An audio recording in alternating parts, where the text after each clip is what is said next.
عورت حمل اور وضع حمل کی جو تکلیف برداشت کرے اس پر بھی شوہر سے اجرت لے. اگر شوہر اور بیوی کے درمیان اعتماد نہ ہو، شوہر کو یہ یقین نہ ہو کہ میں جب باہر جاتا ہوں میری بیوی کیا کرتی ہے. اس نے کہا تھا ان قریب ہماری قوم کی اکثریت حرام زادوں پر مشتمل ہوگی. اسی طرح ہمارا حق ہے تمام انسانوں کو ان کا خون چوسنا، انہیں ایکسپلائٹ کرنا، انہیں استعمال کرنا. یہ باقی جتنے انسان ہیں گوئمز، اور ان کے لیے دوسرا لفظ ہے جینٹائلز، یہ اصل میں انسان نما حیوان ہیں. انسان سے شرم، حیا، عصمت و عفت، اس کے سارے تصورات کو ختم کر دیا جائے، انسان کو حیوان بنا دیا جائے. ایک کتے کو شہوت ہے، جو کتیا مل جائے، چاہے اس کی ماں ہو چاہے اس کی بیٹی ہو، اس سے اس کو استفادہ کر لے گا. یہ انسانوں نے کیا قدریں لگا رکھی ہے، ماں، بیٹی، بہن، بیوی، کیا فرق ہے ان میں؟ عورت ہے وہ بھی عورت ہے، یہ بھی عورت ہے. اور خاندانی نظام کی جڑیں کھود ڈالی جائیں، گویا کہ انسان حیوان بن جائے. اور یہ نوٹ کر لیجئے پلیز کہ یہود کی جو ایک تو کتاب ہے تورات، ایک ہے تالمود. تالمود ان کی فقہ کی کتاب ہے. تالمود کی تعلیم یہ ہے کہ یہ باقی جتنے انسان ہیں، اصل انسان تو صرف ہم یہودی ہیں، یہ باقی جتنے انسان ہیں گوئمز، اور ان کے لیے دوسرا لفظ ہے جینٹائلز، یہ اصل میں انسان نما حیوان ہیں. انسان نما حیوان. اور جبکہ انسان کا حق ہے حیوان کو استعمال کرنا، ایکسپلائٹ کرنا. گھوڑے کو ٹانگے میں بگی میں باندھتے ہیں کہ نہیں، اور بیل کو آپ اپنے ہل میں جوتتے ہیں. اسی طرح ہمارا حق ہے تمام انسانوں کو ان کا خون چوسنا، انہیں ایکسپلائٹ کرنا، انہیں استعمال کرنا. اور اس کے لیے بہترین طریقہ یہ ہے کہ انہیں واقعتاً حیوان بنا دیا جائے، انسانی اقدار ان سے چھین لی جائے. حیوان بنیں گے تو پھر کام کریں گے ہماری مرضی کے مطابق. یہ انتقام یہ لوگ یورپ سے اور امریکہ سے، عیسائیوں سے بھرپور طریقے پر لے چکے ہیں.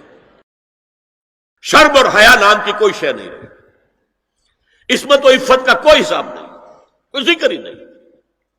اور گواہیاں کیا ہے؟ پریزیڈنٹ کلنٹن نے کہا تھا 2 سال پہلے یا 3 سال پہلے، وہ جو ان کی اینول سپیچ ہوتی ہے، state of the union address, اس نے کہا تھا ان قریب ہماری قوم کی اکثریت حرام زادوں پر مشتمل ہوگی. یہ حرام زادے کا لفظ میں نے ترجمہ کیا ہے born without any wedlock. ایک تو ہوتا ہے ایک مرد اور عورت کی شادی ہوئی ہے، نکاح ہوا ہے، پھیرے پڑے، کچھ بھی ہوا ہے، لیکن اعلانیہ طور پر وہ اب شوہر اور بیوی کی حیثیت سے ہے، تو ان کی اولاد ہو رہی ہے، جائز اولاد ہے. ایک بغیر شادی کی اولاد ہو رہی ہے تو یہ حرامی ہے، حرام زادے ہے. انہوں نے کہا کہ ہماری قوم کی اکثریت حرام زادوں پر مشتمل ہوگی. ہومو سیکشولیٹی، لیسبینز، گیز، اور بالکل ڈکلیئر کرتے ہیں. پادری ڈکلیئر کرتا میں گے ہوں، سینیٹر ڈکلیئر کرتا میں گے ہوں.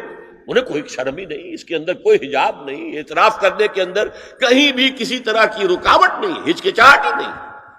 جنسی لذت ہر طریقے سے حاصل کی جا سکتی ہے. زنا بالرضا ہو تو کوئی جرم ہے ہی نہیں.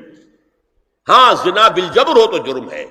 کہ یہ مغرب یہودیوں کی سازش کے تحت اور امریکہ کی عظیم قوت کو استعمال کرتے ہوئے، سول سپریم پاور آن ارتھ، آج یہ ہمارے گرد گھیرا تنگ کرتے چلے آ رہے ہیں کہ ہمارا معاشرتی نظام بھی تلپٹ ہو جائے، درہم برہم ہو جائے، ہماری اقدار بھی ختم ہو جائیں، ہمارے ہاں بھی عورت اور مرد بالکل برابر ہونے کے مدعی ہو کر میدان میں آ جائیں، عورت مرد بن جائے، مرد عورت بن جائے، مردوں کی شادیاں ہو جائیں کہ ایک مرد شوہر اور ایک مرد بیوی اور رجسٹر ہو جائے شادی. لیسبینز کی شادیاں ہو جائیں کہ ایک عورت شوہر ایک عورت بیوی اور رجسٹر ہو جائے شادی.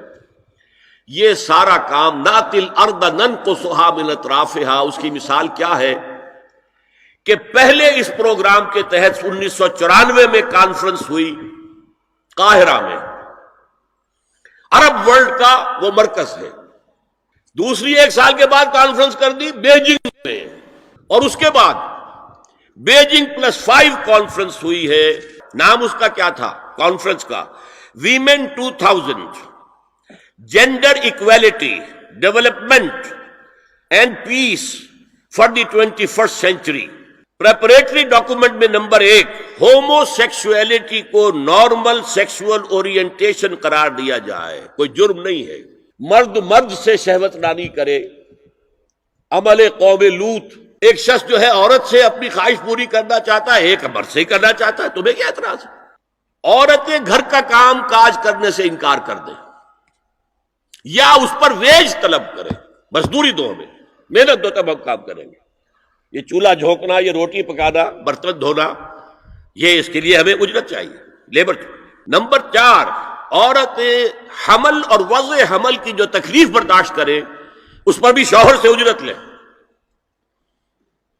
نمبر 5 اگر کسی وقت کسی عورت کی طبیعت آمادہ نہ ہو ہم بستری کے لیے اور شوہر مجبور کرے تو اسے میریٹل ریپ قرار دیا جائے. یہ زنا بالجبر ہوگا جس کی سزا دی گئی. شوہر اور بیوی کا معاملہ ہے. نمبر 6 پروسٹیٹیوشن کو ایک باعزت پیشہ مانا جائے اور ان کو پروسٹیٹیوٹس نہ کہا جائے بلکہ سیکس ورکرز، سیکسول ورکرز. 7 وراثت اور طلاق میں بالکل برابری، کوئی فرق نہیں. اب یہ خاص چیز تو معلوم ہوتا ہے کہ اسلام ہی کو ہدف بنا کر انہوں نے ایجنڈے میں شامل کیا ہے. اگر شوہر اور بیوی کے درمیان اعتماد نہ ہو، شوہر کو یہ یقین نہ ہو کہ میں جب باہر جاتا ہوں میری بیوی کیا کرتی ہے، اور بیویوں کو یہ یقین نہ ہو کہ میرا شوہر جب باہر جاتا ہے تو کیا کرتا ہے، اگر بد اعتمادی ہو جائے، اگر شوہر کی نگاہ میں کوئی اور عورت جو ہے وہ آ گئی ہے، کھب گئی ہے، اب اس کی توجہ اپنی بیوی پر سے ہٹ جائے گی، اسے خواب میں وہی آئے گی. یہ بانڈ آف لو کمزور ہوگا. اگر باپ کو یہ یقین نہ ہو کہ یہ اولاد میری ہی ہے تو وہ خاندان کا ادارہ دھڑانے پڑ گئی. لہذا اس خاندان کے ادارے کو مضبوط رکھنے کے لیے سب سے اہم کام کیا ہے کہ جتنی بھی سیکشول اٹریکشن ہے یہ 2 صنفوں میں، مرد اور عورت، یہ سینٹرڈ رہے، مرکوز رہے شوہر اور بیوی کے درمیان. انتشار نہ ہو، نگاہ ادھر سے ادھر نہ جائے، بلکہ ان کی پوری توجہ، آپس میں اعتماد ہو، آپس میں محبت ہو.